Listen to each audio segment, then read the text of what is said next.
semoga dia akan berubah lah.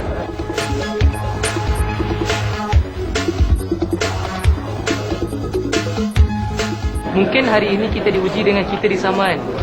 Kadang-kadang kita kena fikir balik. Yang pertama sekali kita kena sabar. Sabar setiap apa yang diuji. Yang kedua, kita kena sentiasa berfikiran positif. Sebab kalau kita sentiasa berfikiran negatif, kita akan emosi. Jadi kalau kita sentiasa positif, kita akan fikir balik diri kita. Kerana dengan satu itu dah jadi, saya pun dapat, kamu pun dapat, dan semua orang akan dapat kebaikan daripada Allah SWT. Kesalahan dia tak ada road tag, tak ada lesen. Dia biasa kena saman. Saman tu sampai beribu-ribu saman dia belum dijelaskan. Cak saya kepada remaja di luar sana yang tidak ada lesen, cuba usaha untuk dapatkan lesen supaya dia tidak mendatangkan masalah pada diri sendiri. Ceritakan tentang ni lah, tentang solat dengan sama bapak kena hormat. Walaupun orang nampak gaya macam gini, apa dia kata tak mungkin orang jahat. Yang 1 hingga 10, 4 dia akan masuk dalam otak. Baru aku guna lah.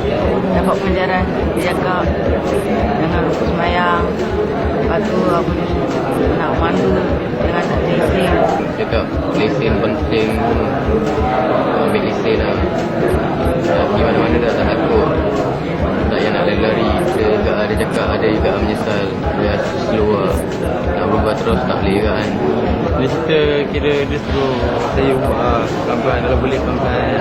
Dia dah bagi tahu apa, dia bagi hadis, sabda Nabi apa semua. Dia okey lah. Tentu cuma tu lah dia suruh saya ubah balik kan, pergi baca dulu balik kan. Lepas saya cakap boleh tapi perlahan-lahan lah. Dia membagi ceramah dan nasihat supaya kita membetulkan siapa yang telah kita lakukan ke arah kebaikan. Dia akan mengaitkan agama dengan dunia sekarang ni. Daripada kita ni kiranya jangan buat kesilapan, kita baiki balik kesilapan apa kita dah buat. Kita betulkanlah apa yang kurang daripada kelebihan.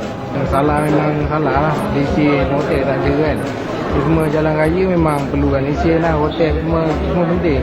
Lesen tak ada apa semua kan, kita menyusahkan orang kan. Macam saya dah buat lesen, tapi dia memang kita dah buat beberapa kali kan. Tapi kita kena terus cuba lah untuk mendapatkan lesen. Pasal kita atas jalan kan. Memang kalau boleh tahan tak lesen memang kena saman tu lah. Dia pun tak tahu nak cakap apa.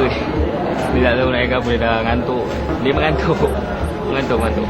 Dia kata dia tak boleh tidur, dia tak boleh tidur malam lah, lewat malam lah. Tu lah, Iran juga lah, dia cakap macam tu lah. Dia dah ngantuk.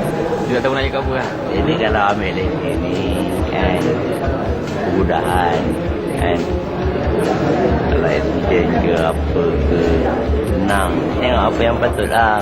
Kita dengar je apa yang patut. Kalau dia cakap kita dengar je, saya suka mendengar bang. Kalau bab undang-undang tu betul. Betul apa yang dia cakap bang. Apa dia pesan semua, nasihat dia semua saya boleh terima. InsyaAllah bang. Kalau kita janji kita berubah, mana tahu luar saya tak boleh ubah. Saya dosa bang. Betul tak?